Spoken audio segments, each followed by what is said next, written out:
utána jött a domál, szóval szívni kell. Jött a domál, jött a gyógyszer, aztán a vagdosás és tovább. A szüleimet teljesen akkoriban megromlott a kapcsolatom. Abszolút elutasítottam őket, úgy, ahogy voltak. Így voltam, hogy így barátok, aztán kész. Ugye elég távol kerültem tőlük.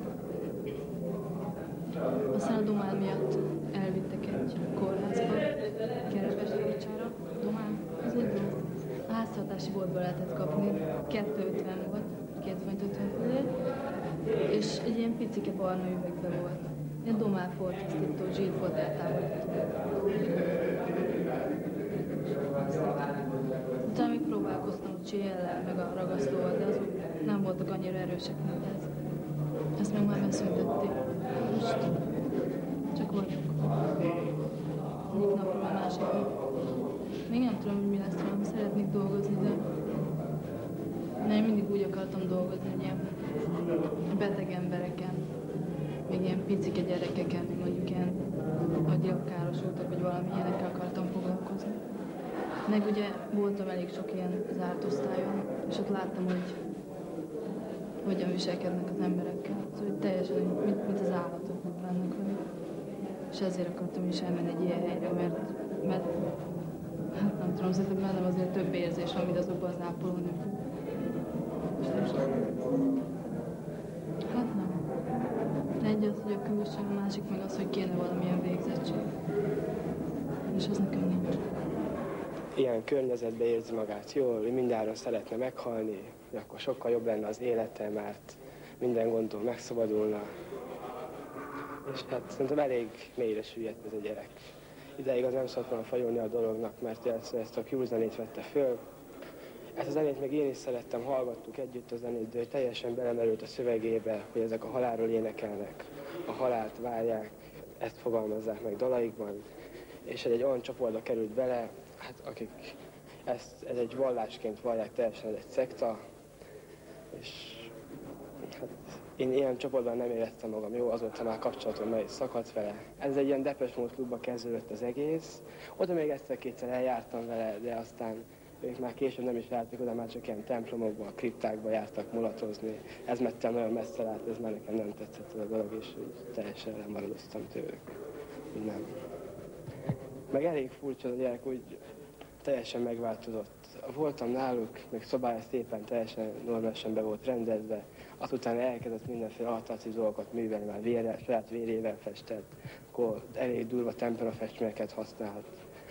Meg az patkány volt házi állata neki, akkor a szobáját Szofián és Dobozal kezdte el kitapétázni. A kriptákból lopnak koponyákat, csontokat, és otthon a szobájukban egy oltárt építenek, és arra helyezik el.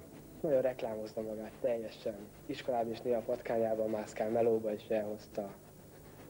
És fölvág erre az egész halálhistóriáját teljesen.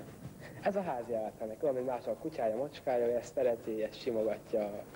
Ez és elég undorító egy dolog szerintem az a nagy farkával, hogy szaladgál egy befőttes üvegbe körbe-körbe. Amúgy rendes gyerek, tehát aki kér tőle valami szívességet, segít neki.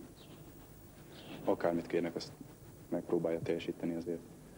És régebben sokkal jobb gyerek volt, és a tanárok is azt mondják, hogy udvarias gyerek, sokkal udvariasabb, mint más gyerekek, akik tényleg jobban tanulnak. És nehéz róla így ezt feltételezni, hogy ilyeneket csinál.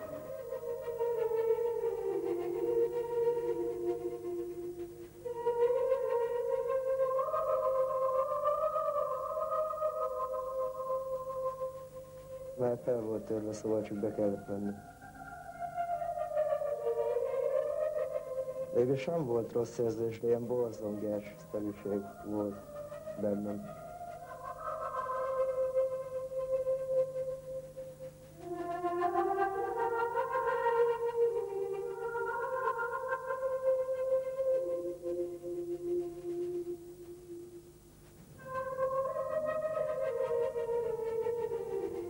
Megnézhetjük, hogy milyenek leszünk halál után.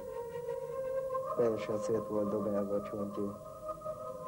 Végig simogattam a csontját. Bevonzott. De úgy nem tudnék elvinni belőle semmit, mert ők... Szóval az éppen ellenkező lenne azzal, hogy én gondolkozok.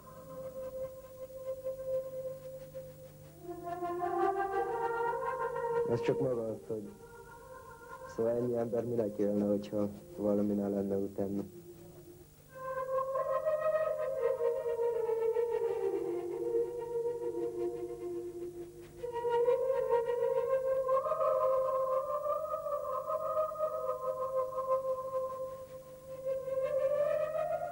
Megnyugtató érzés, hogy a halottakat végülis a elmúlt nemzedéket vagy korszakot mégis felidézik.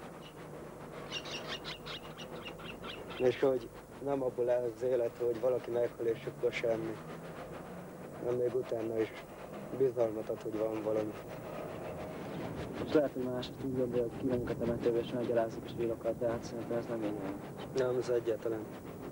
Szóval egyáltalán nem így van, mert semmi közünk azokhoz, akik meggyaláznak a sírokat, mert nem tombolni vagy balhézni jövünk a temetőben, hanem csendre és nyugalomra vágyva. Szóval nyugalomra vágyásból megyünk ki, vagy egyedül lét. Szóval le lehet gondolkozni. Haverokkal mentünk este kriptába, vagy a temetőbe, és ha találtunk nyitott kriptát, vagy ha éppen olyanunk volt, föltöltünk egyet. Tehát mi végül is nem vittünk el semmit onnan. Mi csak sírokról kereszteket jöttük fel, maximum egy gyertyát. De a kriptákban csak leültünk, beszélgettünk. Maximum töltöttük az éjszakát, tehát kellemetlen volt. Mi végül is élünk, és ebben a világban élünk. És ugyanúgy anyaként mozgunk, mint hogy ők mozogtak régen. De ők most már nem bírnak semmit sem, mert ők már csak lelkek. A többiek mondták, hogy viszik el a koponyáját, de hát nekem nem volt velem hozzá. Nem volt velem hozzá, hát valahogy mégiscsak tiszteltem ott, ahhoz, hogy egy testrészét elvigyem.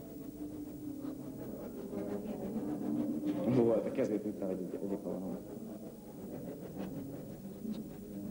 Nem tudom, azt nem tudom. Hát gondolom, szobában föltette a paradísznak, hogy nem tudom, valami ilyesmi. Fel volt feszítve az ajtó, és bementem, teljesen ki volt rabolva, és ez az egy egy csontváz volt bent, és elhoztam a koponyát. Mert szóval már évekkel előtte is láttam ezt ott. Aztán nem tudom, úgy vonzott, hogy legyen egy ilyen a szobámban, aztán elhoztam.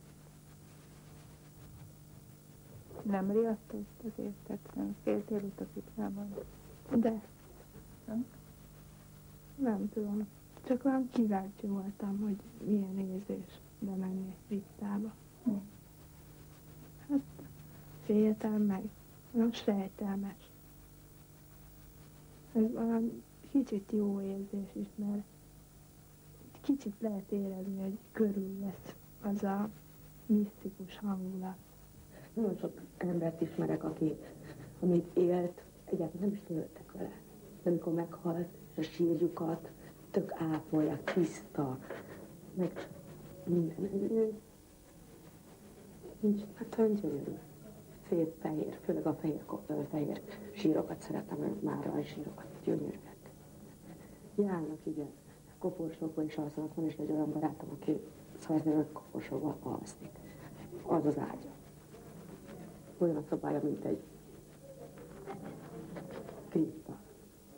Temetőnek megvan az előnye, hogy olyan környezet, amilyennek a gondolataink. Szóval nem az élettel foglalkozik, hanem inkább ami utána meglap. Szóval ami nem vész el, az által meghal, az nem mer.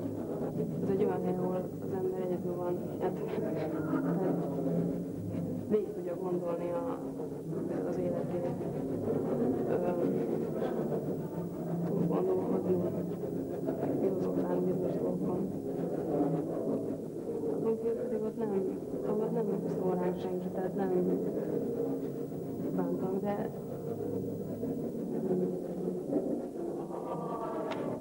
mi sem bántjuk a sírokat, tehát rengeteg olyan ember van, akik azért járnak, hogy leszedjenek keresztet, meg tudom én, elvigyenek mincsest, vagy akármit, de mi nem ezek közé tartozunk, tehát mi nem azért járunk temetőbe, hogy a szobánkon a szobánk falára keresztet, onnan vigyük el. Jártak oda mások is, akik vitték el a kereszteket, meg szétverték a sírokat, aztán azt hitték, hogy mi voltunk, azok azt így ránk vadásztak, úgyhogy el kellett menni. Így a Krisztát bement, kivették koponyát, hazavitték, kifőzte, azt eladta. Volt a kinnek.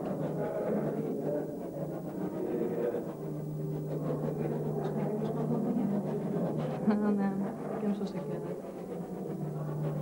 Nem, én eljártam oda, de nem vettem el onnan sem. Egyszer egy virágot kaptam onnan, de azt se én szedtem.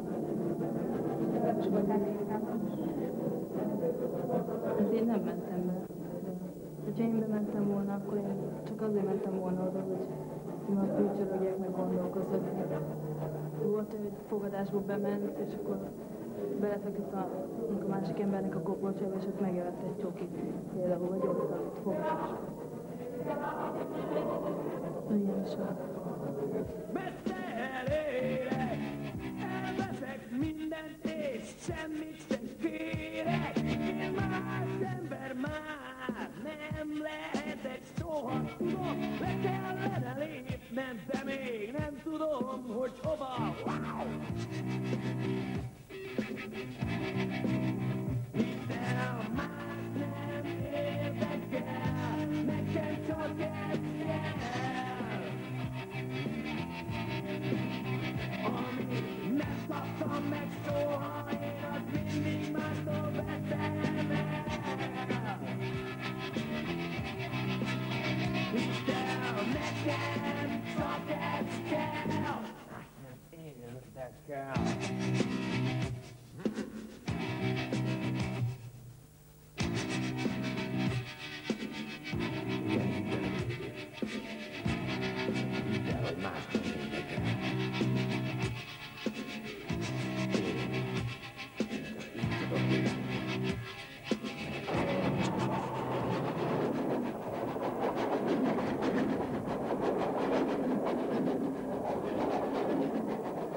Volt egy 17 éves fiú, Kis Grufti, hát így ez volt a becenevem. Én nem annyira ismertem, mert haverok voltunk. Ő egy grup, tehát tényleg egy Grufti volt, egy halálvára, egy kiúros, de nagyon szép volt, nagy szerelmem volt. És hát egyik napról a másikra végül is följöttek, mert én egy haveromnál laktam, a Vasinál, egy kiúros fiúnál, és akkor följöttek és mondták, hogy gyöngygyilkos lett és meghalt. És végül is ő az, aki igazi Grufti volt. Tehát akit úgy látom, hogy tényleg igazi Grufti volt, mert szerintem iszonyú nagy bátorság kell ahhoz, hogy valaki öngyilkos legyen. És valahol őnek is megvoltak azért az élet örömei. De szóval az elég szarul élt, mert szülei is, tehát kidobták otthonról meg. Tehát ő nem úgy ment el otthonról, mint például én, hogy azért, mert csak szabadságot akarok, hanem őt kidobták otthonról is. Hát, meg hát van a Grufti, meg azért elég primitív egyébként, ezt nem tudom, kitaláltak ki valami magyar szerintem, hogy 17 éves korukban halnak meg, vagy 23, vagy nem tudom, valami ilyesmi, hogy 17 éves korukban kell meghalniuk a Gruftiknak. És ő is aztán azért lett öngyilkos, mert 17 éves volt. Meg mostanában elég sokan haltak meg innen a környéken is. Mert a lyukban is szólt egy fiú belőle, és meghalt is. Fehérváros, ezt tudok kimondani meg. Hiába mondok neveket. Elég sokan felakasztotta magát talán.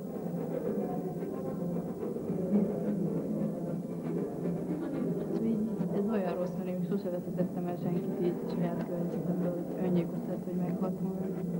És most, hogy ők elmentek, valahogy nagyon rossz.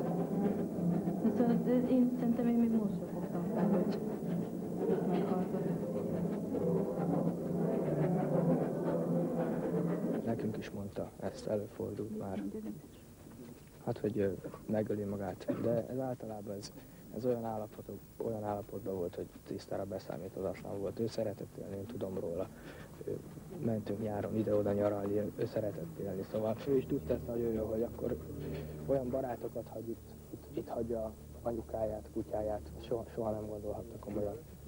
Én valahogy úgy képzelem el, hogy ő is most valahol itt van közöttünk és látja. Szóval egy dimenzió odébb van, vagy tényleg, ha van mennyország, akkor onnan néz. Nem volt rossz gyerek, soha nem ütött meg. Egyszer fogta meg a kezemet csak. Egyszer fogta meg. mert hát dorgáltam meg mindent, és akkor szegényként mondta, hogy azt mondja, anyu, hát ezek a kispesti fiúk után ment, hogy azt mondja, még szegényebbek, mint mi, és nem veszekedik az anyja bele.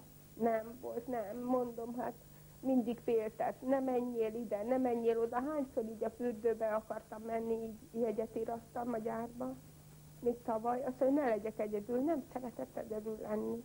Ilyen, nem tudom, ilyen félős ösztöne volt, vagy mi. Mielőtt meghalt szegénykém egy héttel, akkor valaki tiszta a kurva anyját, mondta neki, és azt mondja a szegénykém, hogy úgy odavágtam anyu neki, és utána a rendező meg azt mondja, nézd meg, hogy ide rúgott, azt mondja, én húztam a rövidebbet. Ja, mondom, hagyjad, hát engem nem ismer, hogy mi van, mert hát tényleg senkit nem hoztam, így férfit ide, meg minden, így mellé, meg mindent. Mondom, hagyjad. És azt mondja, jó, megverte.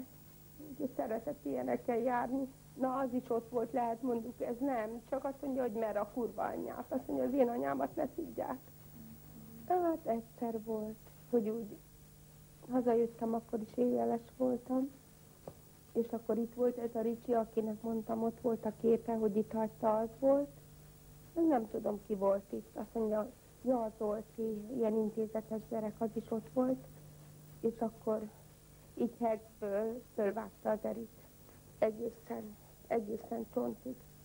Jövök haza, aztán látom, hogy véres ott kint a heverője, meg minden. Nem tudtam, hogy ő vágta föl.